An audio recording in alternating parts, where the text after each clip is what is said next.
Welcome to the Doctor's Mentor Show. If you believe that medicine is an industry and not a profession, if you enjoy submitting complex reimbursement claims, or you would do another residency just for fun, be advised, you're about to be offended. You should probably leave now. All this talk about mentoring doctors is ridiculous. I thought doctors learned to do everything better than everyone else the first year of medical school. At least that's the way they act. If you love assisting patients with vitality breakthroughs, if the right to practice medicine without interference is important, and you want expert tips for practice freedom and profits to support your epic life, welcome aboard and prepare to be blown away. The Doctor's Mentor Show starts now. Here's your host, Dr. Lori Barr.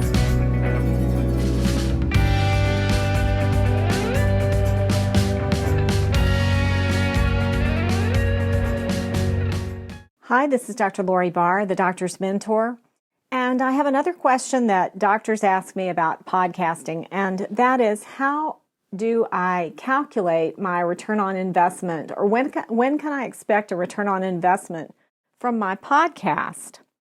And really, the answer to that question hinges on three questions that not only apply to calculating the return on investment on podcasting, but really on any effort you're making to stay healthy in your business, whether it be a service business or a product-oriented business.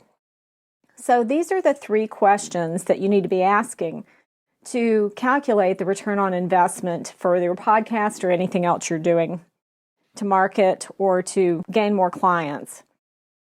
The first question to ask is, does the podcast decrease my patient or client acquisition cost? This is the same as a customer acquisition cost and is basically the amount of money that you have to pay out in marketing and other expenses to turn a prospective patient into a paying patient, or a prospective client into a paying client. The second question that you'll want to ask is, does the podcast increase the lifetime value of my patient or client? And that's how much money does each client or patient spend with your product or service over the lifetime that they choose to engage with you. Are you building a long-term relationship with your patient or client, or is it simply a transaction based on whatever the best price is they can get? Are you a commodity? Then number 3 is, what is the lifetime value to customer acquisition cost ratio doing over time? So once you know the lifetime value of a patient or client and your client acquisition cost, then you can look at the ratio. If the ratio is 1-to-1, you are losing money every month and you're headed toward going out of business. If the ratio instead is 3-to-1, then that's perfect. That's what you want to strive for, is 3-to-1. 4-to-1 is even better. 3-to-1 will keep you in business and your business is thriving. That's 3 times the lifetime value to 1 time the customer acquisition cost. Your next step. Your next step is to really think about calculating these every month for your practice or your business.